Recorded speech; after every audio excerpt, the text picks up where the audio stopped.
I was dead for 4 minutes in the same emergency room where I'd saved hundreds of lives. But I wasn't ready for what Jesus showed me on the other side.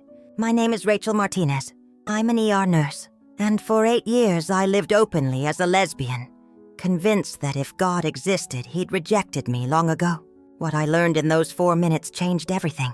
Jesus revealed 3 sins that block heaven's gate, and one of them wasn't what I expected. I grew up Catholic.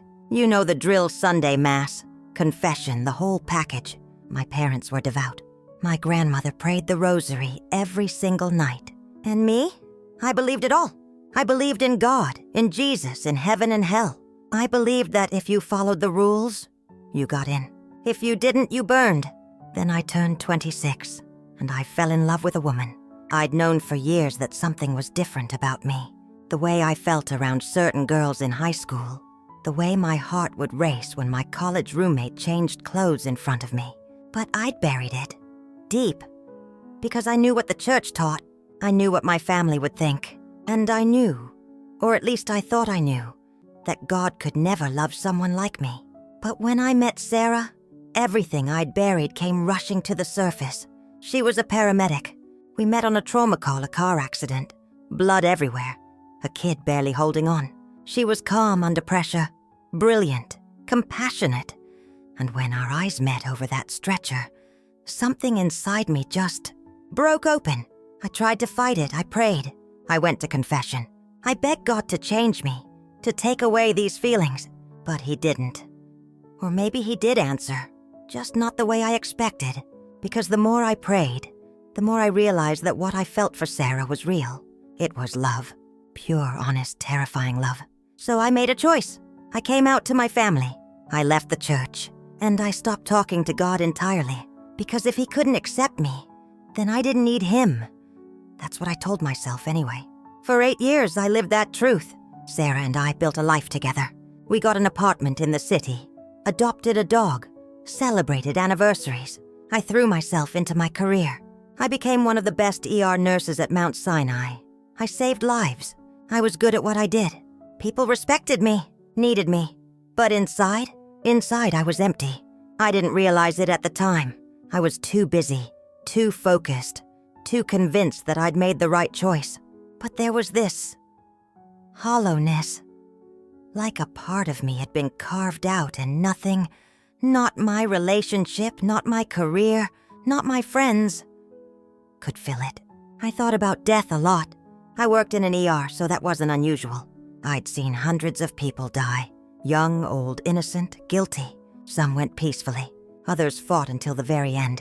And every single time I wondered, what happens next? Is there really a heaven? A hell? Is there anything at all? Or is death just nothing? I didn't have an answer, and honestly, I'd stopped looking for one. Then came October 17th. I was driving to work for a night shift. It was raining hard. The kind of rain that turns highways into rivers and makes your windshield wipers completely useless. I was running late, rushing, not paying enough attention. I didn't see the truck until it was too late. The impact was instant. Metal crunching, glass shattering, my body slamming against the seatbelt so hard I felt my ribs crack. The world spun, sky, ground, and then everything went dark. When I opened my eyes, I was still in the car, but it was upside down. My head was hanging toward the roof. Blood was dripping into my eyes. I could hear sirens in the distance getting closer, and then I heard a voice, a paramedic shouting into a radio. Female, mid-30s, unresponsive. Severe trauma. We're airlifting her to Mount Sinai. Mount Sinai, my hospital. They pulled me out of the wreckage. I remember bits and pieces flashing lights. The roar of the helicopter. Someone squeezing my hand and telling me to stay with them. But I was fading. I could feel it. My body was shutting down, piece by piece, system by system. And then I was in the ER. My ER. I could see my colleagues, doctors, and nurses I'd worked with for years, gathered around the trauma bay.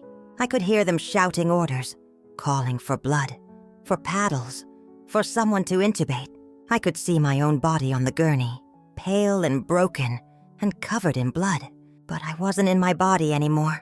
I was above it, watching, floating near the ceiling, looking down at the chaos below. I know how this sounds. Believe me, I do. I'd heard stories like this before. Patients claiming they'd floated above the operating table, watched their own resuscitation, saw the light at the end of the tunnel. I'd always dismissed them. Hallucinations, I thought. The brain misfiring in its final moments, creating comforting illusions to ease the terror of death. But this wasn't a hallucination. This was real. I could see everything. The monitor flatlines. The lead doctor, Dr. Chen, a man I'd worked beside for 5 years, starting chest compressions. The nurse, Marissa, my friend intubating me with shaking hands. I could see the clock on the wall, 11:47 p.m. And then I heard it. No pulse. We're losing her. Panic shot through me. Not physical panic, I didn't have a body to panic with, but pure, raw, existential terror, because I knew what was happening. I was dying, and I wasn't ready. For 8 years, I'd told myself that I didn't need God, that I was fine on my own, that if He couldn't accept me, then I didn't need Him. But in that moment, floating above my own dying body, all of that bravado shattered, because I realized something. If there was a God, if there was a heaven and a hell, then I was about to face Him, and I had no idea what He would say. Would He reject me? Would He turn me away because of who I loved? Would He condemn me to hell for walking away from the church? For living my life on my own terms? My last thought, before everything went dark, was this. He's going to reject me because of who I loved. And then the darkness came. It wasn't like falling asleep. It was instant, complete, absolute. Like someone had flipped a switch and turned off every light in the universe. I couldn't see, couldn't hear, couldn't feel. I was just alone and terrified. I don't know how long I was in that darkness. Time didn't exist there. It could have been seconds. It could have been hours. All I knew was that I was utterly, completely alone. And the weight of that aloneness was crushing. I'd never felt anything like it. It was worse than any physical pain. Worse than grief. Worse than fear. It was the total absence of everything good, everything beautiful, everything worth living for. And then, in the middle of that suffocating darkness, I heard a voice. Rachel. It was soft, gentle, but it cut through the darkness like a blade. Rachel, I know you. And standing in the center of that light was Him. Jesus. I knew it was Him instantly. Not because He looked like the paintings in my grandmother's house. Not because He had a glowing halo or pierced hands or any of the imagery I'd grown up with. I knew it was Him because of the way He looked at me. Like He saw everything. Every secret. Every sin. Every moment of shame, of fear, of pride, of anger. Every lie I told myself. Every wall I'd built. And despite all of that, He loved me. I can't describe what that felt like. There aren't words in the English language, or any language, that can capture the weight, the depth, the overwhelming power of being seen completely and loved unconditionally. I started crying. Not with my body, I didn't have one, but with my soul. Because for 8 years, I'd believed He hated me. For 8 years, I'd convinced myself that I was too broken, too wrong, too sinful for Him to love. And I was wrong. He stepped closer.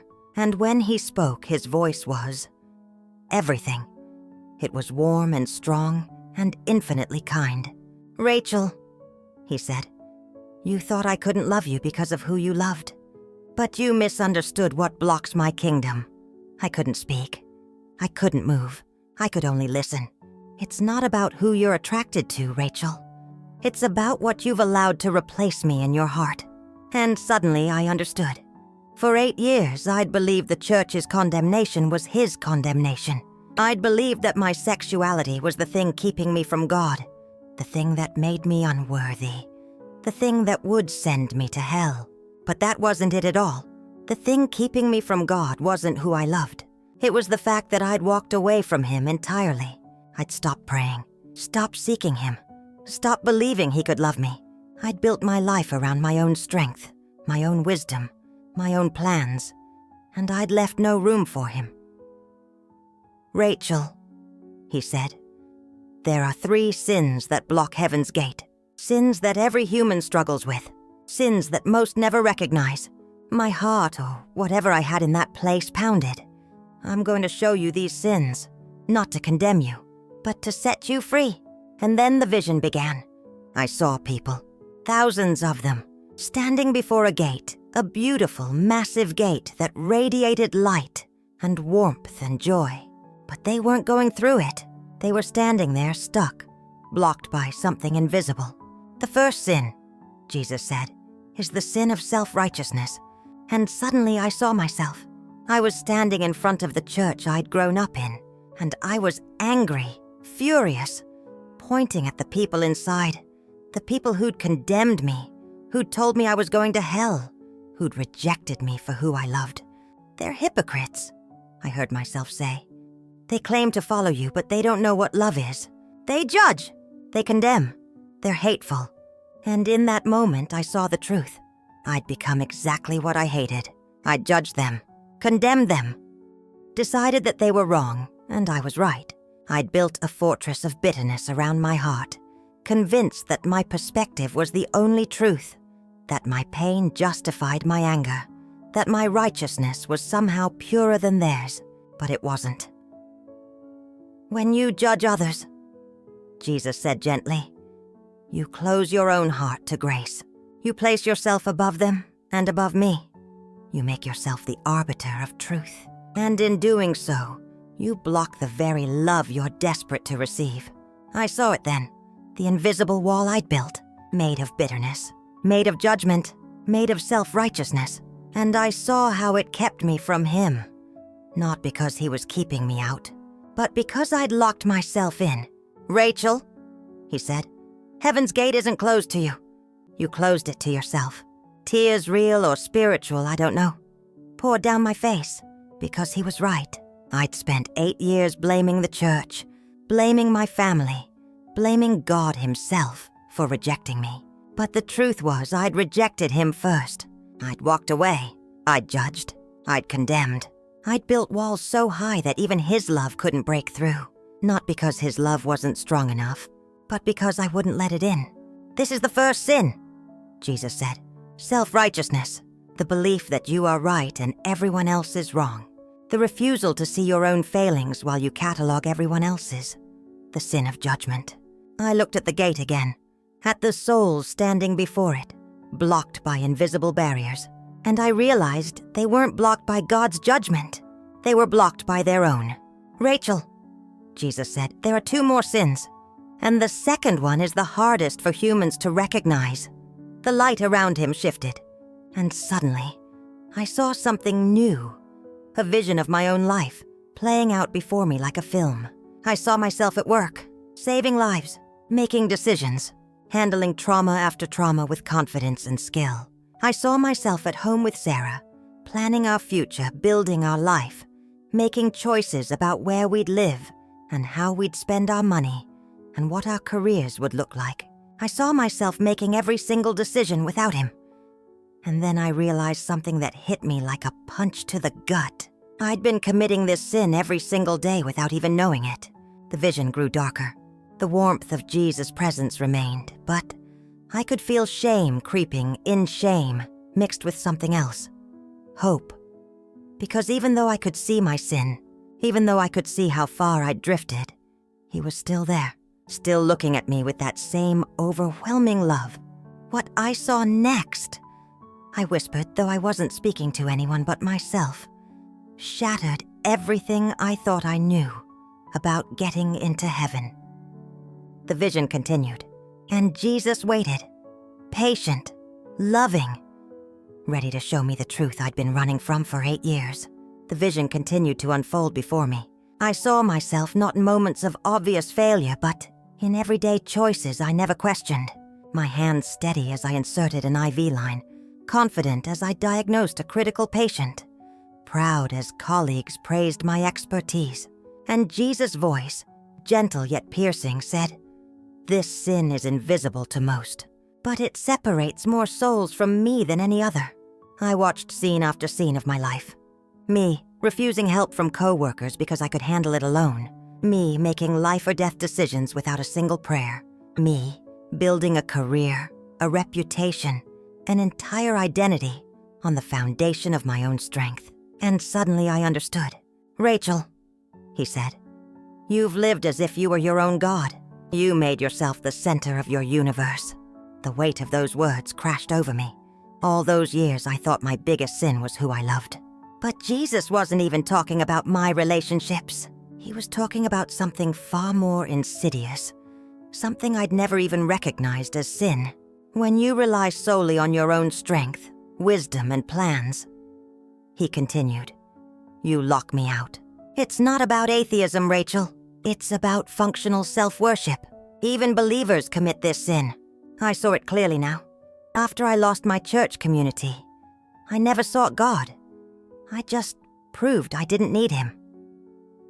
I became exceptional at my job, built relationships on my own terms, created my own moral code, defined my own purpose. Saving lives made me feel powerful, maybe even godlike. I'd spent 8 years handling trauma, loss, and critical decisions without once asking for divine guidance. The sin of self-sufficiency. I'd replaced God with myself and called it independence. Then the vision shifted. I saw souls standing at heaven's gate, beautiful, radiant, wide open. But these souls couldn't enter. They stood there carrying heavy burdens, diplomas, trophies, achievements, plans, identities they'd built entirely on their own. Their hands were full, clutching everything they'd accomplished, everything they'd become. And Jesus said, "You cannot enter my kingdom with clenched fists. You must open your hands and let go." I watched as some souls slowly opened their hands. Their burdens fell away like dust, and they walked through the gate light, free, whole. But others held on tighter, convinced that what they carried was too valuable to release. They stayed outside, separated from the very love they were created for. That was me. I'd been standing at the gate with clenched fists for 8 years. "Rachel?" Jesus said, his voice shifting to something even more urgent. "There's a third sin, and this one seals the gate completely." My heart pounded. If the first 2 sins had shattered everything I thought I knew, what could possibly be worse? The scene changed again. I saw faces, church members who condemned me when I came out. My aunt who told me I was going to hell. Co-workers who made subtle comments about my lifestyle. An ex-girlfriend who betrayed my trust. I felt the familiar heat of anger rising in my chest. That protective bitterness I'd carried for so long. "Unforgiveness," Jesus said. "The third sin is unforgiveness." No, that couldn't be right. They hurt me first. They rejected me. They were wrong. I had every right to hold on to that anger, didn't I? "When you refuse to forgive," he said, reading my thoughts as if they were written on my face, "you reject the very grace I offer you. How can you receive forgiveness if you won't extend it to others? Forgive them as I have forgiven you, Rachel. Otherwise, my forgiveness cannot reach you." I saw myself over those 8 years holding grudges, nurturing resentment, building walls brick by brick. I'd convinced myself it was self-protection, but really I'd built a prison and locked myself inside. Every harsh word I replayed in my mind, every person I refused to reconcile with, every moment I chose bitterness over grace. I saw it all, and I realized I wasn't protecting myself, I was poisoning myself. But they were wrong. I wanted to shout. "They hurt me first." "Yes," Jesus said gently, "they were wrong, and they'll answer for that. But their sin doesn't justify yours. Unforgiveness doesn't hurt them, Rachel. It destroys you." I thought about my aunt, my former church family, even God himself, yes.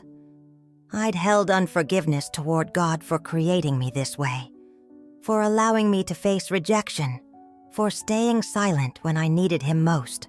8 years of bitterness, 8 years of holding on to pain like it was a precious thing. And then Jesus spoke the words that broke me completely. "Let it go, Rachel. All of it." In that moment, I saw heaven's gate with perfect clarity, not clouded by my judgments of others, not blocked by my self-reliance. Fully open, radiantly beautiful, inviting me home. And I saw souls walking through people who'd released their right to judge, their need to control, their grip on old wounds.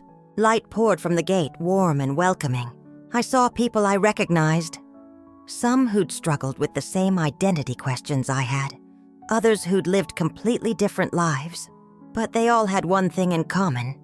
They'd let go. Let go of judging others to feel righteous. Let go of building kingdoms for themselves. Let go of unforgiveness that kept them chained to the past. Forgive them, Jesus said. Not because they deserve it, because you deserve to be free. And something inside me broke open. Every person who'd hurt me, I saw them suddenly, as Jesus saw them. Broken, scared, doing their best with limited understanding. Human, just like me. The bitterness I'd carried dissolved like morning fog under sunlight. I forgave them. My aunt, the church members, my ex, the co-workers, every single person who'd caused me pain. I released it all not because what they did was okay, but because holding on to it was killing me. And then I did the hardest thing. I forgave God. For years, I'd blamed him for my struggles, for the loneliness, for the pain of being rejected by people who claimed to represent him.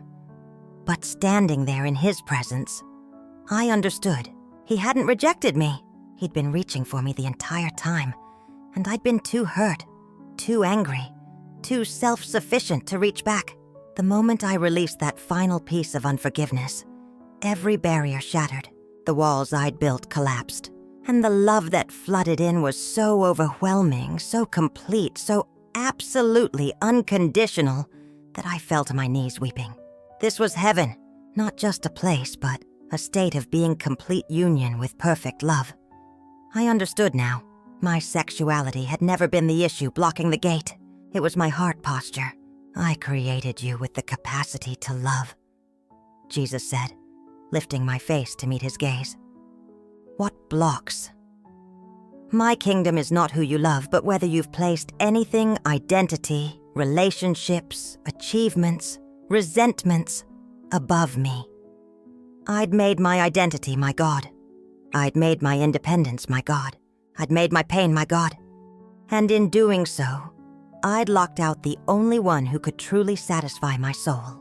The gate is open to all who release self-righteousness, self-sufficiency, and unforgiveness, he said. Rachel, you understand now. Will you walk through? Yes, 1,000 times yes. Every cell in my body wanted to stay in that place, wrapped in that love, free from every burden I'd carried. This was home. This was where I'd always belonged.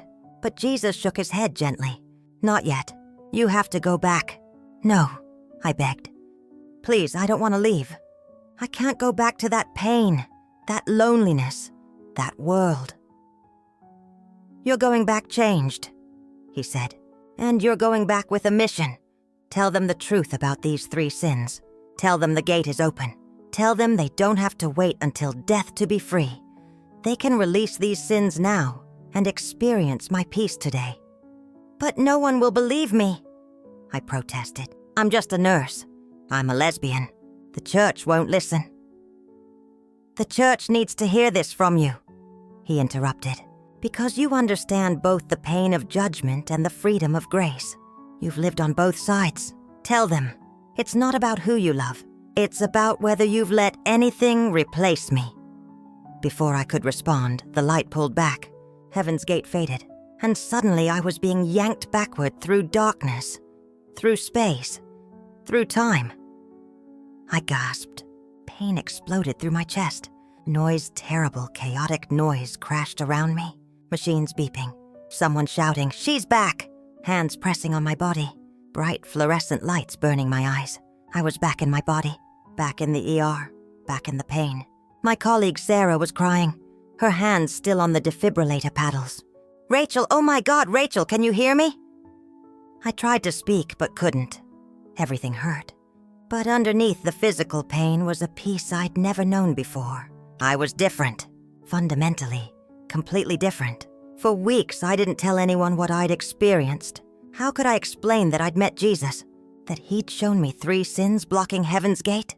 That I'd been to a place more real than the physical world and been sent back with a message? But I couldn't hide the changes. My aunt called to check on me after hearing about the accident, and instead of my usual cold politeness, I told her I forgave her. She cried.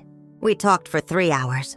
Our relationship isn't perfect, but the wall between us is gone. I reached out to former church members I'd held grudges against for years. Some responded with tears and reconciliation. Others didn't respond at all. But my heart was free either way, because forgiveness isn't about their response. It's about my release. I started praying again. Real prayers, not demands or complaints, but honest conversations with the God I had shut out for 8 years. I read scripture with new eyes, seeing grace and love where I'd once only seen judgment. And my identity? I still experience same-sex attraction. That didn't magically change, but it's no longer the center of my universe. I'm not Rachel the lesbian nurse anymore. I'm Rachel, beloved daughter of God, saved by grace, set free from sins I didn't even know I was committing. I still work in the ER, but now when patients are dying, I pray with them. When families are grieving, I share hope. When colleagues are struggling, I tell them there's freedom available, not someday, but today, because I died for 4 minutes. And in those 4 minutes, Jesus gave me a mission. Tell the truth about heaven's gate. So I'm telling you now, 3 sins block more people from heaven than anything else. And most people don't even recognize they're committing them. The sin of self-righteousness, judging others to justify yourself. Every time you look at someone else's life and think, at least I'm not like them, you're building a barrier. Every time you use someone else's mistakes to feel better about your own, you're closing your heart to grace. The sin of self-sufficiency, living as if you're your own God. Every time you handle everything alone without prayer, without dependence on divine guidance, without acknowledging your need for God, you're locking him out. You can't enter heaven with clenched fists full of your own achievements. You have to open your hands. The sin of unforgiveness, holding grudges, nursing bitterness, refusing to let go of pain. Every person you refuse to forgive is a chain keeping you imprisoned. Not imprisoned by them. Imprisoned by your own choice to hold on to what was never yours to carry. These 3 sins are subtle, invisible to most. You can commit them while going to church every Sunday, while being a good person, while living what looks like a moral life. But they separate you from God more surely than any obvious rebellion. If you're watching this, it's not an accident. Jesus wants you to know this truth. Ask yourself right now, am I judging others to make myself feel righteous? Am I living like I'm my own God, handling everything in my own strength? Am I holding unforgiveness towards someone who hurt me? It's not too late. Heaven's gate is open, but you must release what's blocking you. Forgive those who hurt you not because they deserve it, but because you deserve freedom. Stop relying only on yourself and invite God into your daily decisions, your struggles, your life. Release the judgment you're using to justify yourself and accept that we're all broken people in need of grace. If you struggle with identity and faith like I did, if you've been told that who you are makes you unlovable to God, hear this. Jesus' love is bigger than your fears. The gate isn't blocked by who you are or who you love. It's blocked by what you refuse to let go. Self-righteousness, self-sufficiency, unforgiveness. Let them go. I died and came back to tell you. These 3 sins are real, but so is his forgiveness. So is his love. So is the freedom waiting for you on the other side of release. Don't wait until you're dying in an ER to discover this truth. You can experience it today, right now. You can open your hands, release your judgments, forgive those who hurt you, and walk through the gate that's been open all along. I'm Rachel Martinez. I was dead for 4 minutes. Jesus brought me back, and this is the truth he told me to share. Heaven's gate is open. Will you walk through it?